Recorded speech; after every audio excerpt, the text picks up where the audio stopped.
જલેબી સમોસા માટે સરકારે જે બી નિર્ણય લીધો છે એ નિર્ણયને અમે ધ્યાનમાં લઈને એ નિર્ણયનો અમલ કરીશું.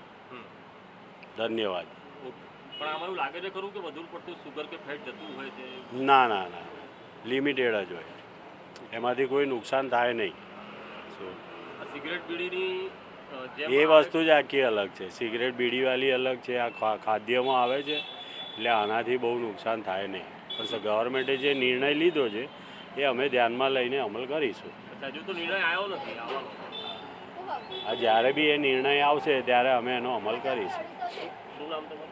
પ્રકાશ શર્મા. જે રીતે આ નિર્ણય સરકાર નાગપુરથી લાવવા જઈ રહી છે કે સમોસા અને જલેબી અને અન્ય ફરસાણ માટે તમારે બોર્ડ મારવું પડશે કે આ ખાવાથી કેટલું સુગર ને ફેટ આવશે કરીને જુઓ. સરકારના નિયમો પરિપત્ર બહાર પડશે, સરકારના કાયદા અનુસાર આપણે એ રીતના બોર્ડ મારીશું. પણ મને નથી લાગતું કે સમોસા જલેબી ખાવાથી કેલેરીમાં કે કોઈ શરીરમાં હાનિકારક થાય. નહીં તો બટાકાનું ઉત્પાદન ખેતી બંધ કરી દો તો સમોસા બને નહીં સાહેબ. બરાબર છે. નહીં તો આખી દુનિયા બટાકા ઉપર જીવે છે, પછી સમોસા બટાકામાંથી બને છે, એટલે એનો કોઈ એ ઉપયોગ એવું લાગતું નહીં કે નુકસાનકારક છે. હા, એમાં વપરાતું ખાદ્ય તેલ એ વ્યવસ્થિત હોવું જોઈએ. જલેબીમાં પણ કોઈ ટેન્શન જેવું નથી, એમાં મેદો અને ખાંડ જ હોય છે. હા, સુગર જે ડાયાબિટીસના દર્દીઓ હોય એમને કદાચ ના ખાવી જોઈએ મારા મત પ્રમાણે.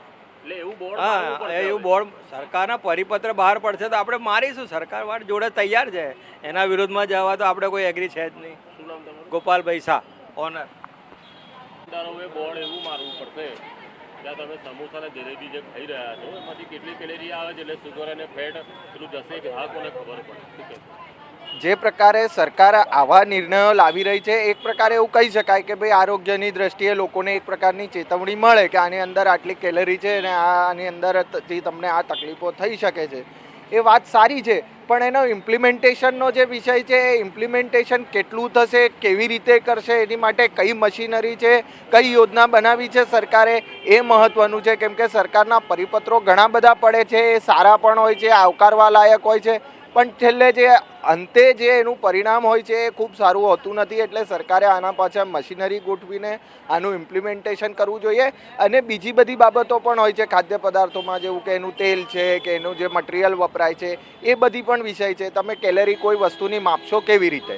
જો કેલરી માપી નથી શકતા તો લખેલી કેલરી સાચી છે કે શું છે એ કેવી રીતે સામાન્ય જનતાને ખબર પડે? એટલે સરકારે ઇમ્પ્લિમેન્ટેશન પાછળ ધ્યાન આપવું જોઈએ.